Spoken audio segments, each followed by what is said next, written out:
Hey, have you had enough TV series recommendations or are you looking for some more? Because I got at least 2 more. Hi, this is Liana, Holistic Intimacy Coach. Welcome back to my channel. Here, I help you get your orgasmic intimacy. Before I get into today's recommendation, I want to remind you of the biggest resource that I have available all year round. This is my community of practices in Patreon. You can sign up just for the recorded audios and do the practices as often as you like, or as often as you need, or as often as they benefit you. Or you can also sign up for getting a live session with me, aside from getting the recordings. How does it help? Well, it's simple. First of all, to get more orgasmic, juicy, live out or embody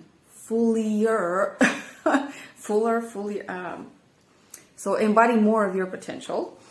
You actually want to do these practices as often as possible. I'm not saying daily, I'm not saying 5 times a day, I'm saying as often as possible for you. Showing up consistently gets you to be more expressive. It gets you in a place where you can hold more sensations. It gets you in a place where you can talk and communicate and speak out easier with less concern, or just more naturally, what you like, what you don't like, what you want in that moment, what you want more of in that moment, and so on. So back to today's recommendation. Today I have for you How to Build a Sex Room. This is a show on Netflix. It has 8, 9 episodes. I do not remember. I'm sorry. I watched it a while back. First of all, let me tell you what I liked about it. Number 1, the character, Melanie Rose, super funny British old lady. Super funny, super progressive, exactly in tune, or, in trend, basically, with what is going on right now in the highly progressive sexual development circles. So this woman is not your traditional old lady. She's a very young-spirited and super creative woman. She didn't always design sex rooms. She was a home designer. And at a certain point, she started receiving those requests from clients. So, therefore, she started doing this. And I guess it came right at the right time with everything that is going on right now and the trend in having more shows around sexuality. What this is, if you want to ask me, who, I was a kid in the 90s, it's a combination between MTV Cribs and Pimp My Ride, 2 MTV shows that were in the past. People coming and showing their super luxurious homes, or people, in the case of Pimp My Ride, people bringing their cars and having them pimped, basically. I used to love that show. For me, when I was a kid, it was science fiction. It was not the stuff that I would see every day. So this documentary comes with the combination of these 2 when it comes to the topic of sex rooms.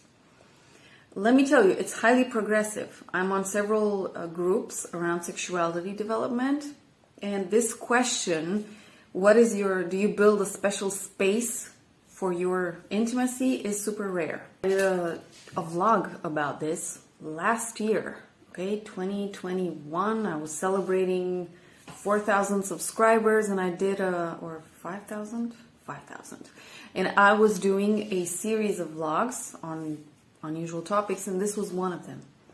And I'm gonna put the thumbnail here, somewhere here, and you can check it out after you watch this video, just to see what people, not in a documentary, not necessarily people that had all that structure at their disposal, and we're going to talk about it actually because I have a comment on that one.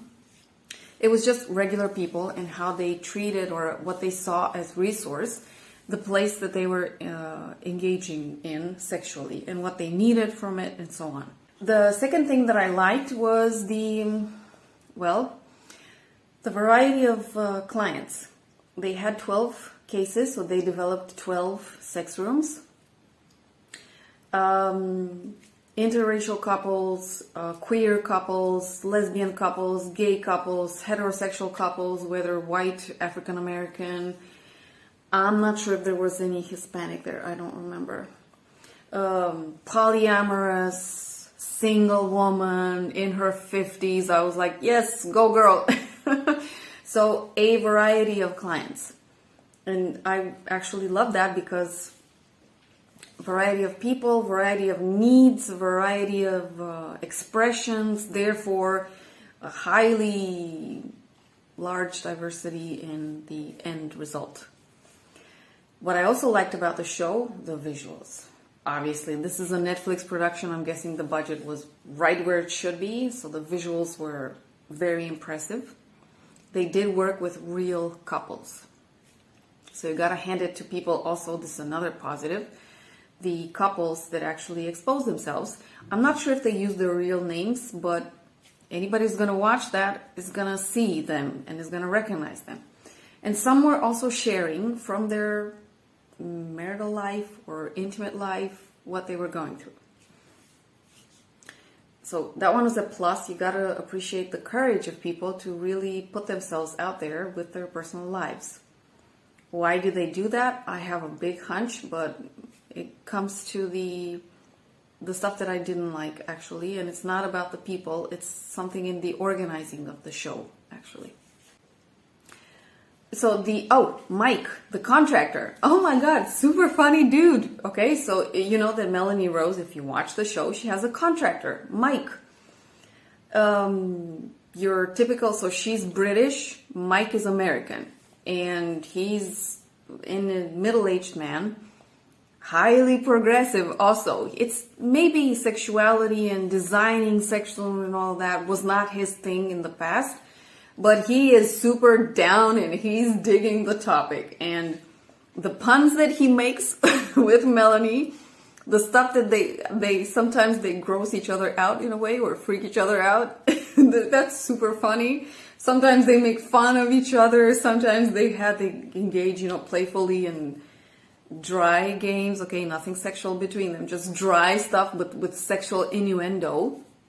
What I liked about the guy is that he can manage the sexual joke in the place there without sending out desperate vibes. And without sending vibes that he needs it, that he's lacking. None of that.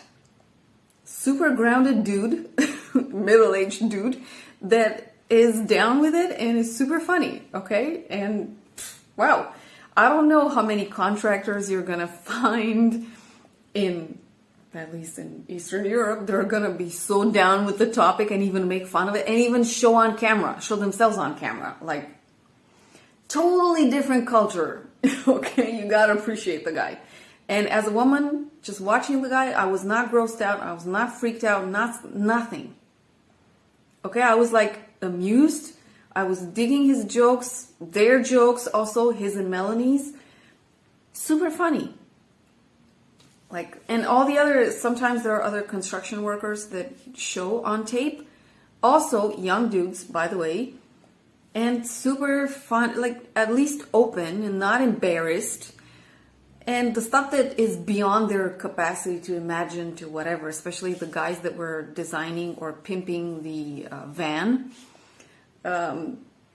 What can I tell you? They were fun about, so there is a general relaxation with the topic in this show, which you gotta appreciate. Like, and these are not actors, not to my knowledge anyway. Now let's see the stuff that I didn't like.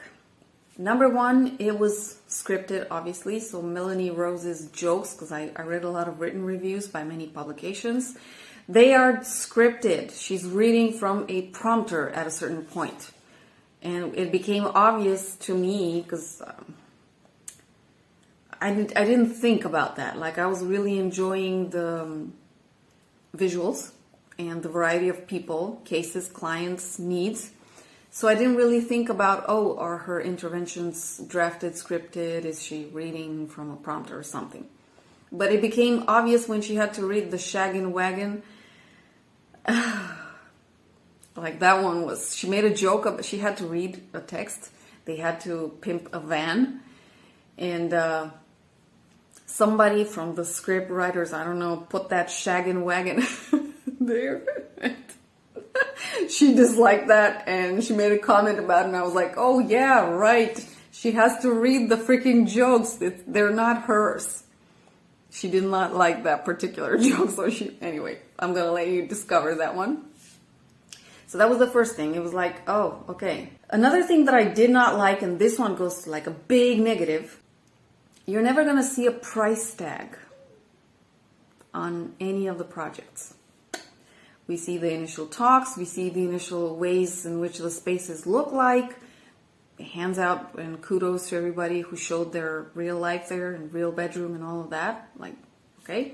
And then we see the end result, and we see some discussions and some intermediary steps, but we don't see how much it costs. We never hear how much time the entire redecoration took.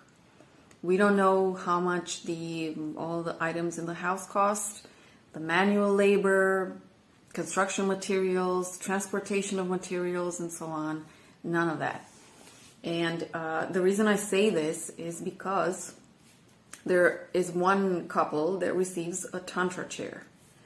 And back in 2014, when I was digging my nose into all of this stuff, I had discovered about the Tantra chair.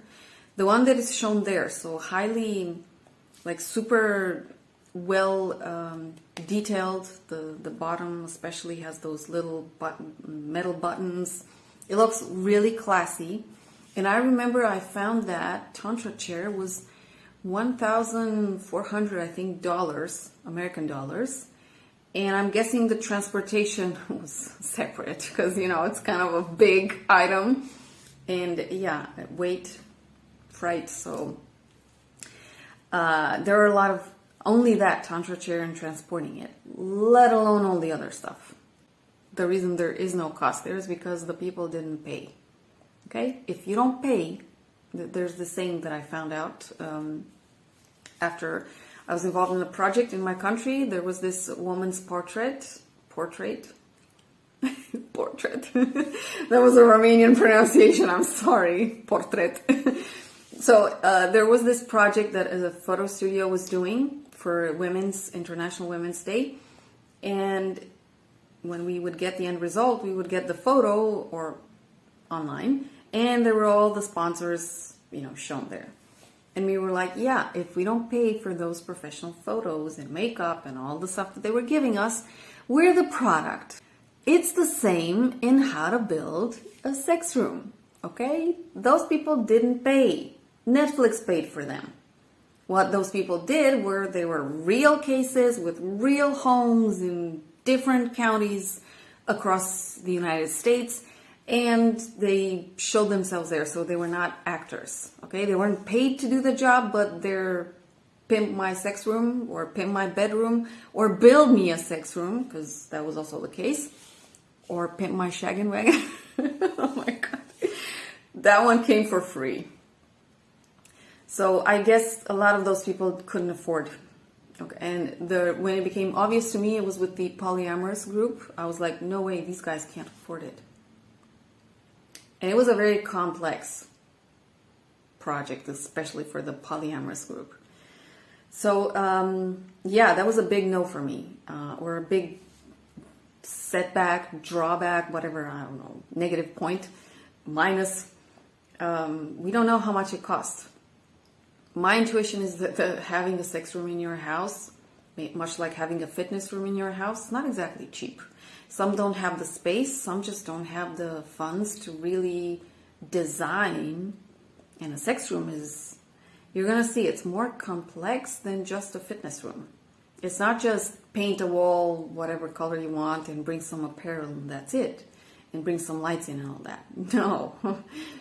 Special sex swings, Tantra chairs, St. Andrew's cross, a lot of other accessories aside from furniture, aside from isolating the floors, because some people like it really showery. So they got to be able to cleanse the place. People with larger in weight also, so they needed more space. So a lot of stuff. And how to also ensure that you have the privacy, because most people needed to isolate from the exterior also, so nobody else needed to know what was going on in there. So all that cost a lot of money. And having a sex room is not exactly accessible to the majority of people. When you're going to watch the vlog that I did a while back, you're going to see that most of those people that were answering on Facebook groups, they were just saying stuff that they would need in their bedroom. Most of them.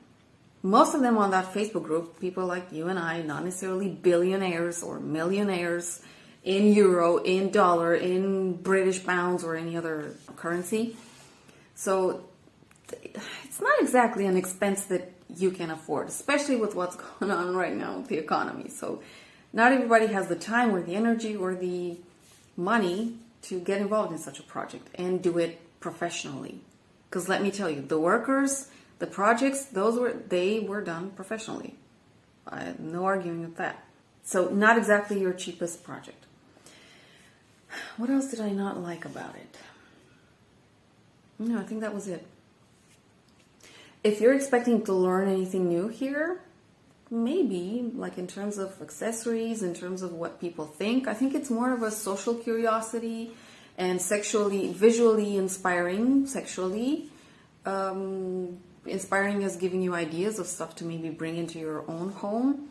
But in terms of actually growing and learning from that, I don't know. I do have a bias, okay? I'm an intimacy coach. I went to trainings. I read a lot of specialty books. So not your erotica literature, actual coaching or highly niched books on small topics here. Like anal pleasure and health, like G-spot orgasms, like intimate massage books, like, I don't know.